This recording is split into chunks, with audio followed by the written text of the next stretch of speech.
नमस्कार, मैं हूं राहुल शर्मा। आप देख रहे हैं नेक्स्ट 9 न्यूज और आज हम बात कर रहे हैं बिहार की। बिहार की राजनीति में एक सवाल अभी भी है जो कि घूम रहा है और जनता उसका जवाब जानना चाहती है। विपक्ष के लोग उस पर कयास लगा रहे हैं और वो सवाल है मुख्यमंत्री का कि आखिरकार बिहार का नया मुख्यमंत्री कौन होगा। बीजेपी किसे बनाएगी, क्या जातिगत आधार पर बनाएगी और क्या नीतीश कुमार सहमत होंगे। तमाम सवाल हैं जो खड़े हैं। लेकिन उससे पहले मैं अपने दर्शकों को बता दूं कि नीतीश कुमार ने बार बार सम्राट चौधरी की तरफ इशारा किया है, जिससे ये साफ नजर आता है कि क्या जो सम्राट चौधरी हैं वो बिहार के अगले मुख्यमंत्री हैं। बिहार की राजनीति इन दिनों एक बार फिर से पूरे देश में चर्चा का केंद्र है। मुख्यमंत्री नीतीश कुमार 16 मार्च को राज्यसभा के लिए निर्वाचित हो चुके हैं। ऐसे में अब इस बात को लेकर कई तरह की संभावनाएं जताई जा रही हैं कि वो विधानसभा परिषद की सदस्यता से कब इस्तीफा देंगे और मुख्यमंत्री की कुर्सी कब छोड़ेंगे। संसदीय राजनीति और विधायकी से जुड़े जानकारों का मानना है कि नियम के अनुसार राज्यसभा के लिए निर्वाचित होने के 14 दिनों के भीतर नीतीश कुमार को एक सदन की सदस्यता से त्यागपत्र देना जरूरी है। ऐसे में 30 मार्च तक का समय मुख्यमंत्री नीतीश कुमार के पास है। इस दौरान उनकी ओर से विधान परिषद की सदस्यता से त्यागपत्र दिए जाने की संभावना है। बताया गया है कि ऐसा नहीं करने पर उनकी राज्यसभा की जो सदस्यता है वो स्वतः ही समाप्त हो जाएगी। हालांकि नीतीश कुमार 23 मार्च से एक बार फिर से स्मृति यात्रा पर निकलने वाले हैं। 5वें चरण की स्मृति यात्रा 23 से 26 मार्च तक चलेगी। इस दौरान नीतीश कुमार जहानाबाद, अरवल, कैमूर, रोहतास, बक्सर, भोजपुर और नालंदा समेत 7 जिलों में निश्चय से संबंधित योजनाओं की समीक्षा करेंगे। यात्रा के क्रम में नीतीश कुमार कई सभाओं को भी संबोधित करेंगे। मुख्यमंत्री की इस यात्रा के कार्यक्रम को देखकर जानकारों की ओर से यह अनुमान लगाया जा रहा है कि नीतीश कुमार 26 मार्च के बाद ही सीएम पद की कुर्सी छोड़ेंगे। हालांकि एक चर्चा यह भी है कि नीतीश कुमार फिलहाल विधान परिषद की सदस्यता से त्यागपत्र देंगे, लेकिन अगले कुछ दिनों तक वह मुख्यमंत्री की कुर्सी पर बने रह सकते हैं। दूसरी तरफ जदयू और बीजेपी के बीच सत्ता संतुलन बदलने की तैयारी को भी अंतिम रूप दिया जा रहा है। नए समीकरण के तहत भाजपा बड़े भाई की भूमिका में आकर मुख्यमंत्री पद संभाल सकती है, जबकि जदयू को 2 उप मुख्यमंत्री पद मिलेंगे। इस फॉर्मूले के तहत बीजेपी के पास मुख्यमंत्री के साथ 15 मंत्री पद होगा, जबकि जदयू को 2 उप मुख्यमंत्रियों समेत 16 मंत्री पद दिए जाएंगे। हालांकि गृह विभाग और विधानसभा का अध्यक्ष पद बीजेपी के पास ही रहने की संभावना है।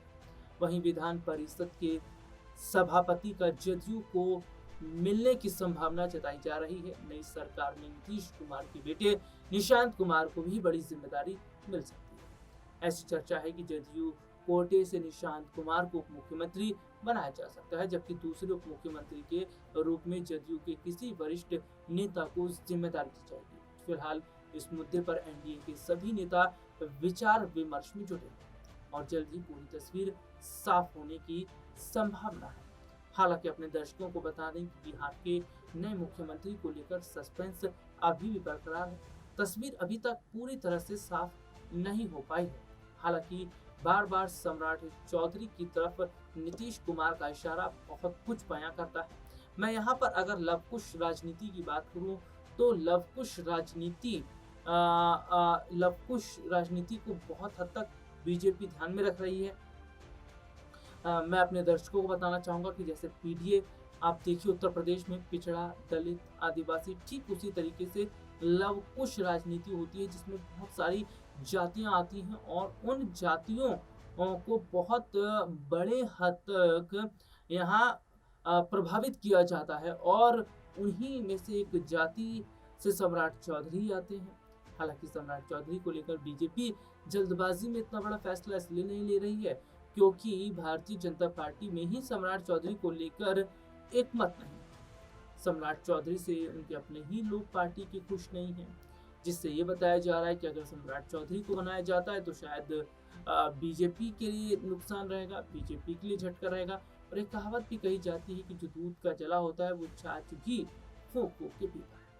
ऐसे में जो हालात इस वक्त हैं, ऐसे में जो तस्वीर इस वक्त है, वो ये साफ बताती है कि क्या आगामी वक्त में, क्या आगामी समय के अंदर बहुत बड़ा जो बदलाव है वो देखने को मिल सकता है। बहुत बड़े हद तक तस्वीर जो है वो क्या बदलती नजर आएगी। देखिए यहाँ पर अगर हम बात करते हैं तो जिस तरीके से बिहार के अंदर सियासी घटनाक्रम जो नजर आ रहा है, नीतीश कुमार के बाद नए सीएम को लेकर चर्चा, हालांकि जेडीयू के कई विधायक निशांत कुमार को सीएम बनाने की बात कर रहे हैं। उनका कहना है कि निशांत कुमार को मुख्यमंत्री की जो कुर्सी है वो दी जाए, उन्हें मुख्यमंत्री बनाया जाए।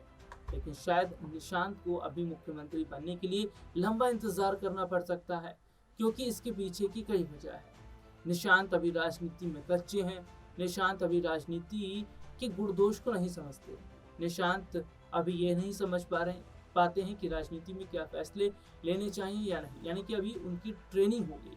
ट्रेनिंग खत्म होने के बाद ही आगे देखा जाएगा कि क्या भविष्य की सीएम बनने के लायक निशांत है। और यही वजह है कि निशांत की ट्रेनिंग को ध्यान में रखते हुए नीतीश कुमार ने ललन सिंह और कई ऐसे नेताओं को उनके साथ लगा रखा है जो निशांत को राजनीति की जानकारी देंगे, बारीकी समझाएंगे और कैसे वोट बैंक को साधना है ये कोशिश करेंगे। और देखिए सबसे बड़ी बात है कि पहली बार ऐसा हो रहा है कि जो नीतीश कुमार हैं, नीतीश कुमार की तरफ से जो ईद का त्योहार है उस पर बधाई नहीं दी गई, ये निशांत की तरफ से दी गई। यानी कि ये बताया जा रहा है कि निशांत धीरे धीरे एक्टिव हो रहे हैं, यानी कि उन्हें पता है कि उनकी पार्टी का वोट बैंक कहाँ कहाँ है, किस किस जाति से उनको वोट मिलता है, किस किस जाति पर उनकी पकड़ होनी चाहिए। तो यानी कि शुरुआत अब निशांत कुमार कर रहे हैं और अगर मजबूत पकड़ बिहार के अंदर बना लेते हैं निशांत कुमार तो आगामी समय में वो भविष्य के मुख्यमंत्री चेहरे हो सकते हैं, क्योंकि जेडीयू के ज्यादातर विधायकों की यही मांग है। और अभी हाल ही में कुछ समय पहले नीतीश कुमार के एक कार्यक्रम में निशांत कुमार सीएम हो के नारे लगाए गए। बिहार का मुख्यमंत्री कैसा हो, निशांत कुमार जैसा हो, ये नारे लगाए गए नीतीश कुमार के सामने और नीतीश कुमार भी मुस्कुराते हुए नजर आए। हालांकि अब आगामी समय के अंदर देखना होगा, आगामी वक्त के अंदर देखना होगा कि क्या बिहार की जो तस्वीर को हम देख रहे हैं वो तस्वीर आने वाले समय में बदलती नजर आएगी। फिलहाल एक चीज और है, वो है उपेंद्र कुशवाहा का बयान। उपेंद्र कुशवाहा का जो बयान है जिसमें उन्होंने कहा कि बिहार अब नीतीश कुमार के मॉडल पर नहीं चलेगा। अगर बिहार अब चलेगा तो वो सम्राट चौधरी के मॉडल पर चलेगा, क्योंकि बिहार में अभी तक वही होता रहा है जो मुख्यमंत्री नीतीश कुमार चाह रहे थे, जो नीतीश कुमार ने फैसले लिए थे। लेकिन अब यहाँ नजर आ रहा है कि जिस तरीके से बार बार सम्राट चौधरी की तरफ इशारा हो रहा है, सम्राट चौधरी को मुख्यमंत्री बनाने की बात भी चल रही है और उपेंद्र कुशवाहा ने ये बयान भी दे दिया है कि आगे का जो मॉडल है वो सम्राट चौधरी के नाम पर ही चलेगा, सम्राट चौधरी का मॉडल होगा। तो क्या आगामी जो बिहार के नए सीएम हैं वो सम्राट चौधरी होंगे, ये देखने वाली बात है। फिलहाल आज के इस प्रोग्राम में इतना ही, आपसे फिर दोबारा मुलाकात होगी, तब तक के लिए इजाजत दीजिए।